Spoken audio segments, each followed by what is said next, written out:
नित्यमेव मुक्तमुत्तमुत्तमुत्तमोत्तमं ब्रुवन्नरो विशुद्धिमेतु संगतं हरे गुरौ सुभक्तिमाशु जाति नान्यथा गतिं विमोहनं हि देहिनां सुशङ्करस्य चिन् विमोहनं हि देहिनां सुशङ्करस्य चिन् विमोहनं हि देहिनां सुशङ्करस्य चिन्।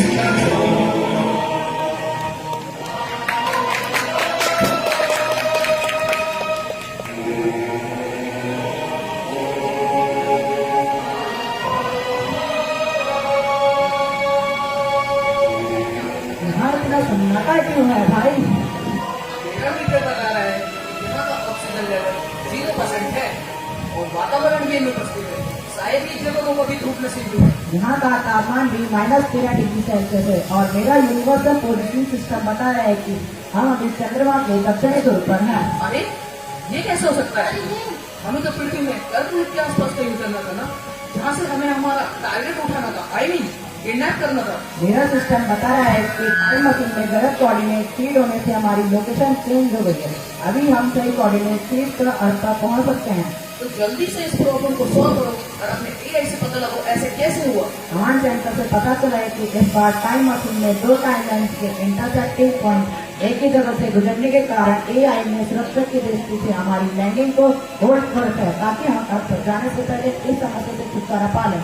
तुम्हें मालूम तो होगा ही ना ये किडनैपिंग हमारे लिए कितनी जरूरी है। जानता हूँ कमांडर, हमारे लिए काम कितना महत्वपूर्ण है। याद रखो हमें हमारे टारगेट डॉक्टर गुलाटी को हर हाल में किडनैप करना ही होगा, क्योंकि यूं तो डॉक्टर गुलाटी को 12 मुल्कों की साइंस एजेंसी तलाश कर रही है और डॉक्टर गुलाटी को पकड़ना मुश्किल ही नहीं नामुमकिन है। और लोगों की ये बात हमें गलत साबित करनी है। आइए चलते हैं कमांडर।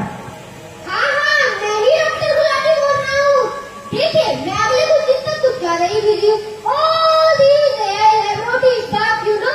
आपका कहना ठीक है, लेकिन अभी हमारी रिसर्च शुरुआती दौर पर है, इसलिए कुछ कहना जरा जल्दबाजी होगी, क्योंकि अभी हमारी AI classroom project trial phase पर है और गवर्नमेंट ने हमें अप्रूवल भी नहीं किया। अरे बेटा कहाँ हो? क्या कर रहे हो उस कबाड़ खाने में? न खाने की होश न आराम की चिंता। अरे खुद का नहीं तो कम से कम मेरा तो ख्याल कर लो। Mom please don't say let it. ये कबाड़ की बल्कि मैं अपने लेटेस्ट इन्वेंशन में बिजी हूँ। Integrate robot with human emotion.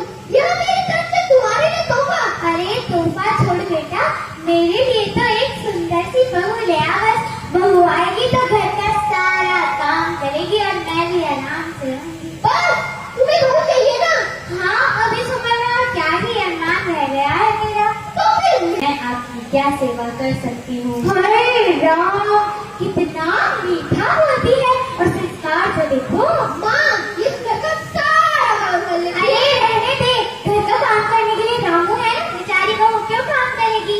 You need not to worry माँ, मैंने रामू को काम से दिखा दिया है। अरे तुमने रामू को काम से क्यों निकाला? इतना पुराना और वफादार नौकर था वो, और क्या होगा उसके परिवार वालों को? छोड़ो ना माँ, रामू अपनी टेंशन खुद कर लेगा। अब उसकी टेंशन और उसके बच्चों की टेंशन हम क्यों ले रहे? हे भगवान, न जाने क्या हो गया है आजकल के इंसान को, कोई श्रद्धा भाव नहीं।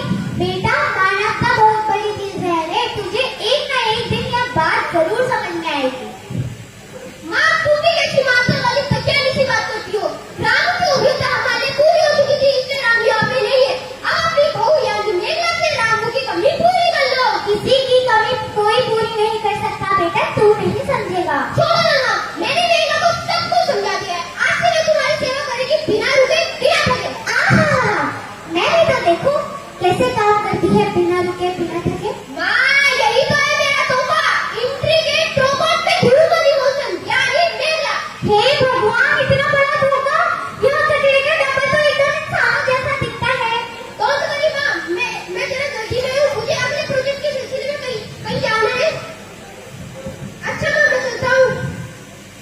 मेरे अपनी साथ आइए, मेरी माँ का ख्याल रखना। लो चला गया मुझे यह कबाड़। दिन भर कबाड़ के बीच पड़ा रहता है और कहता है मैं रूबो बना रहा हूँ।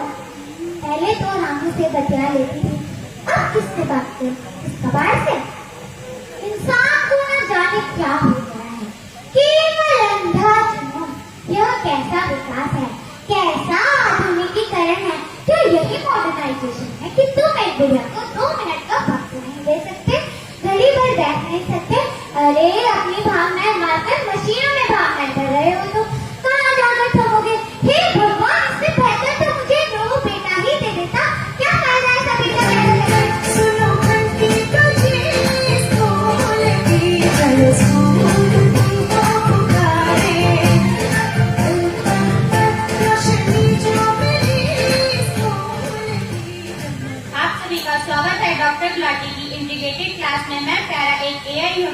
रोबोट टीचर आप सभी का स्वागत करती हूँ।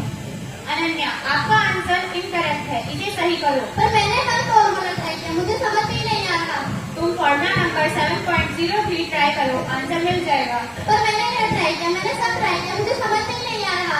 गलत आंसर देने के कारण तुम्हारा एरर मार्जिन 12% बढ़ गया है। तुम्हारे टैब पर ऑप्शनल सॉल्यूशंस भेज दिए गए हैं, उन्हें रिकैलकुलेट करके आंसर निकाल लो। क्या फायदा ऐसे पढ़ने का जहाँ केवल परफेक्ट आंसर मैटर करता हो।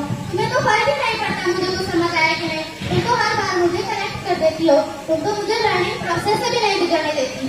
मैम, आपको ड्राइंग का टास्क दिया गया था, please upload your drawing. Upload कर दिया है। मैम, आपकी ड्राइंग लेफ्ट साइड से परफेक्टली सिमेट्रिकल नहीं है, please improve it and upload it. लेकिन मैंने तो इसे बनाया ही ऐसा है कि सिमेट्री की क्यों है। अगर तुम गाइडलाइंस को फॉलो नहीं करोगे तो तुम्हारा क्रिएटिविटी स्कोर 7% कम हो जाएगा, प्लीज फॉलो द गाइडलाइंस। नहीं, मैं सही नहीं करूँगा, मुझे ड्राइंग ऐसी ही पसंद है। अरे तुमने इसे चेंज क्यों किया। तुम्हारी मिस्टेक्स को सही कर दिया गया है। यह सब बिल्कुल अच्छा नहीं है, यह सब बोरिंग है। आप सभी को इंडिविजुअल असाइनमेंट्स दे दिए गए हैं, सभी अपना टास्क कंप्लीट करेंगे। You all have a 10 minutes break.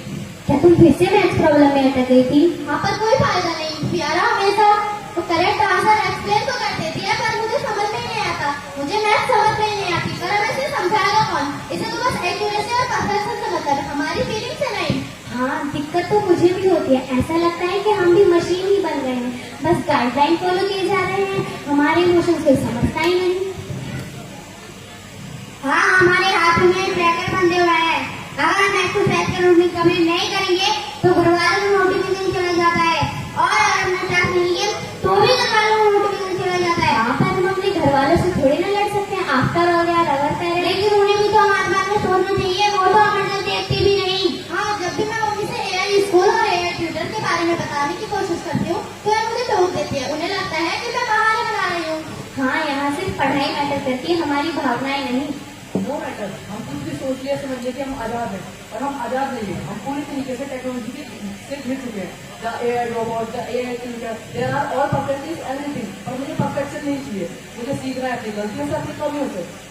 May I have your attention please? The class is over till tomorrow. I hope you all enjoy our class. See you tomorrow. आज की class तो मन ही नहीं रहा, हम machine ही बनते जा रहे हैं। ऐसा लगता है मैं सोचने समझने की जरूरत ही नहीं, सारी दुनिया मशीन ही करेंगी। अब छोड़ो ना ये बातें, अब तो क्लास भी ऑफ हो गई है। चलो अनिल, आज तुम गिटार भी लेके आई हो, चलो कोई गाना सुनाओ।